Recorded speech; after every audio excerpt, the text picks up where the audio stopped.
There you go. It's good to see everybody again, back from recruiting. We have a quick addition to the list. We just came through officially a real good player out of New Jersey, Bergen Catholic High School, Javante Jean Baptiste. He's a outside linebacker, defensive end type player, so one late addition. And I know coaches talked about the class in total. It was a heck of a run, a heck of a December, and then really a very productive January, and ending up in a great class. Young men that I think represent exactly what this program's about, and certainly the athletic ability that's needed to maintain the high level of play that is tradition around here. So we're excited about the class. I know we have 14 defensive players that I'm very excited about, and some of them are here on campus already. We had a great workout with them this morning, and it's great to get back off the road and get back to being with your players and coaching your players. So it's an exciting time here, and we're itching to get going. So with that, I'll open it up for any questions. Third row left, Dan. Greg, there were rumors about you going on to the NFL. What was the process like? How many jobs were you considering? What made you ultimately decide to stay here? Well, you know, I made it a kind of a personal policy of mine never to discuss other jobs than the one I have. But in general, I can say, you know, after the season, there were opportunities both in college football and in the National Football League. But at the end of the day, you know, my family, myself, we love it here. It's a tremendous people at the university in town, and this has become home. So you make those decisions as a coach and just keep moving. You had said previously that a time would come for you to talk about what happened at Tennessee. Do you think that time has come yet? No, today's about this recruiting class. What a great day for Ohio State and Ohio State football. This certainly isn't the time. There will be. You guys have been, I want to thank you too. You've been incredibly respectful with that request, and there will, I promise you, there will be a time, and when that time is right, we'll be candid with you and talk about it. Third row, right? Ari? Hey, Greg, with all these rumors and all these reports that you would potentially be leaving to the NFL, you were knee-deep in a lot of essential recruitments that you guys were in since the early signing period. And I was wondering how that affects you personally, not only with having to deal with all the questions that you're getting from everybody in your life, reporters, everything, but the kid's family and all that stuff. Is it hard to convince somebody that, hey, I'm actually going to stay? And was that ever a real issue for you? You know, I think it's all about the relationship you established before that point. And if they've experienced you doing what you said you're going to do, then they trust you. And I'm always very, very open and honest with our recruits. It's the only way to do it. And we communicate, but when you have that trust and you have that communication, those issues aren't as paramount as people believe. Now, does it get used against you? Yes, that's part of the recruiting strategies, but I think it all comes back to relationship and trust. Was there ever a time during these recruitments where you were unsure whether you were returning, and did that ever have a negative impact? No, that's, you know, again, stick to the job I always do, the job I have. It's flattering when people have an interest in you, but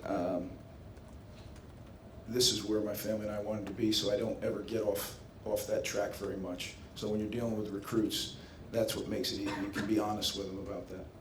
Front row left, Tim. Greg, obviously you guys added another guy, the defensive staff, and Alex Grinch. Urban talked about, you know, the process of scouting Grinch before he came in. How involved were you in the process of bringing him on board? When Coach involved me, that's when I became involved. You know, as a head coach, that's something you have to do. You always have to keep looking over from the 30,000-foot level to protect the program. As a coordinator and assistant coach, you need to be right down in the thick of it and handling your day-to-day responsibilities. So Coach kept me in the loop, but he didn't really ask me to do anything until it was getting to be more of a real situation. And then it's all about, again, communication. I think when you visit with people and you get a feel for will they fit our culture. And I'm excited. I'll tell you, Alex Grinch is a great hire, and I've enjoyed working with him in the short time that we have. And I'm really looking forward to now that transition to football, and because he's a tremendous football coach. Have you guys talk kind of the sharing of ideas, you know, different things that have worked well for him and what he's done at Washington State? We have. You know, he was around a little bit in the interview process while we were working on football back when, But then when you're out on the road recruiting, it's not like you sit down and start drawing plays up, but you're in the car together, you're on a plane together, and in an airport, and you just, that's what football coaches talk about. So I'm excited. I think he's going to enhance what we do for sure, and he's really, really great with the players. Front row right, Bill? I'm sure you want to be a head coach at some point. Given what happened at Tennessee, was there a part of you that viewed the NFL as the better way of pursuing that? Okay, get back to the NFL, especially as a coordinator of the Patriots, and that would be an easier pathway. And since you're staying here, how does that affect the way you see your future? Well, I'm not going to address anything with NFL, college, or any of that. I stick to the job I have. I do have aspirations of doing that because, I kind of feel that's what I'm called to do, but it doesn't have to happen, if that makes sense. I've done it for 13 years. I enjoy doing it, but I love what I'm doing right now, and that's part of, every decision. I'm at this stage in my career was, do I enjoy getting up, going to work? Do I enjoy the people I do it with? And most importantly, is my family in a good situation? When the answer is yes, yes, yes, then it really would take something special to get you to not do that, if that makes sense. Front row right, Austin? Greg, Urban mentioned that most likely that 10th assistant would be a cornerbacks coach. Is there anything, I try not to get too ahead of anything, but are you envisioning more of a big picture role, or how will that affect you coming into next season if that's what happens, being that Alex Grinch is another secondary guy? We're kind of working through all that right now, but when you get to add a coach, it was always as a head coach, I always thought it was odd, there was an odd number of coaches. Yet you could use that 10th coach, it was important, I thought. And finally it happened, so now you can have your both staffs be equally staffed. Usually what happens is the head coach may have grown up on offense or defense, so he kind of lends more to that side. Now it's perfect, right? I think 5 and 5. How we work it out, that's not really important. We're going to have great coaches here at Ohio State. That's one of the best things about being here. You work with tremendous coaches. Wherever I can help players, that's where I'll help, and that'll be coach's decision. And then we'll talk about it, obviously, what's the best way to put the puzzle together. But ultimately, that's a head coaching, as he looks at his staff, how does he want to deploy those guys? Maybe you can't answer this, but could that be a way that you are a sort of head coach? If Urban has that for the defense or the overall program, but it's possible that you could take an overall, control of the defense, right? Is that an option? A coach treats me very well. He respects my opinion. That's as an assistant coach, whether you're a coordinator or assistant coach, when your opinion is respected, that's really everything. Because you're going to work the same if you're a head coach, at least if you're a real dude coach, right? You're going to treat it the same if you're a head coach or an assistant coach. At least that's the way I look at it. And the biggest thing is that your opinions are respected. You don't have to do it your way, obviously, right? Coach is going to make the best decision for the program. But I think Coach Meyer has a great way of doing that, not only with me, but with all of our assistants. And that's part of, when you're a leader and you give people ownership, it really inspires them to do more. So I think that's certainly one of our strengths here. Time for just a couple more. Second row middle, Ryan? I know y'all have been on him for quite a while, but in the last month especially, as y'all are chasing a 5-star offensive tackle, just what was your confidence level, heading into January, and then, did you think before the visit that y'all needed to knock it out of the park, and, I guess just what was the process like of securing his commitment, and how did you feel when y'all found out he was going to come to Ohio State? Actually, we're talking about Nick? Yeah. Yeah. Well, a couple different things, right? My sons played with him. I actually coached him in high school, so I had a pre-existing relationship with Nick, which gave us a little bit of an in. But he was being recruited by the top schools in the country, and Nick is a very deep, smart guy, and he was going to examine everything. So it wasn't going to be because I know the Schianos were going to Ohio State. He was picking what was best for his future. Am I confident when I'm involved in those things? Because I have a great institution to put out there, you feel better than if you didn't. But when you're battling against the people we were battling, you just work as hard as you can and hope the chips fall your way. Second row right, Tony? Urban mentioned when he found out that Kerry was leaving, he was shocked by it, but also said that you've stepped in with the corners in his absence. I'm wondering what your thoughts, your initial reaction to Kerry leaving, and then how the players have reacted since he's been gone. Well, a couple parts to that question. First off, I respect and really enjoyed working with Kerry Combs. I mean, he is a man's man, a really good football coach, but he's become a very close friend. So that part of it is always sad. That happens in our profession. You know, you stay in touch, but it's not the same as working with each other. He's an excellent coach, so he's going to be hard to replace. He's an excellent recruiter. He's going to be even harder to replace. But to the question of working with the corners, I love working with the corners. And even when I was a head coach, I worked with the corners. Even in the NFL, when I was a head coach, I worked with the corners. That's kind of what I enjoy doing. So regardless of what I'm doing, I'll be working with them some.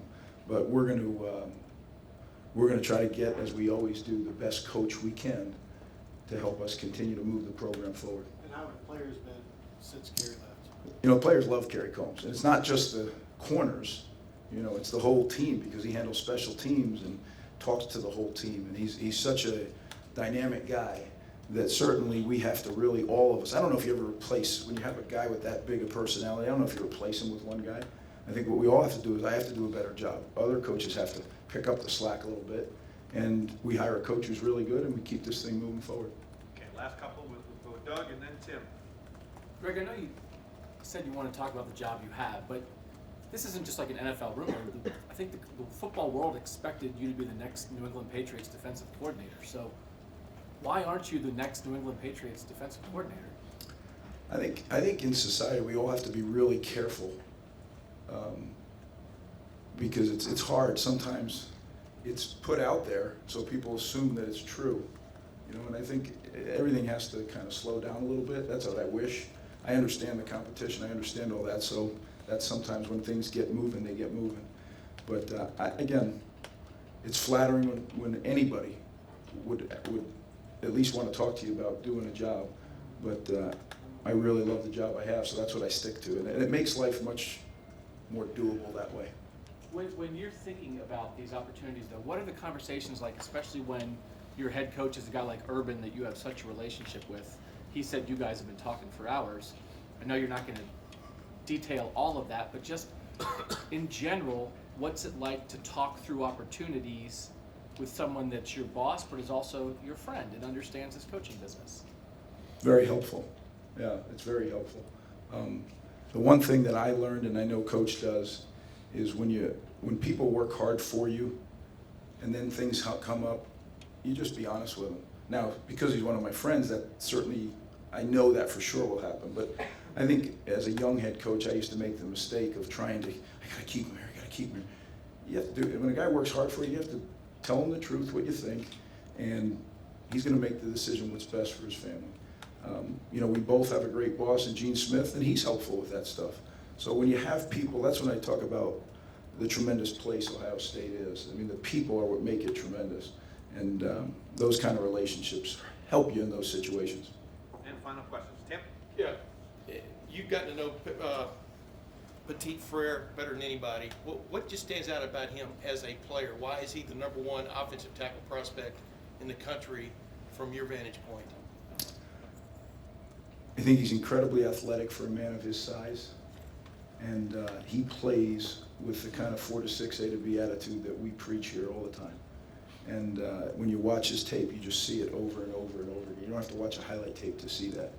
That coupled with his intellect. He's one of the smarter guys that I've ever been around when he's a 17 or 18-year-old kid.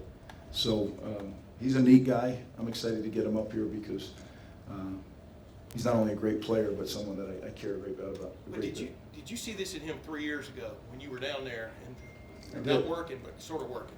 No, I did. And I said to, I have obviously a lot of friends down there. I said to one of the guys I worked with, I said, that kid right there, he's going to be a special, special player. Now, he was probably 6'4", 205 pounds at the time.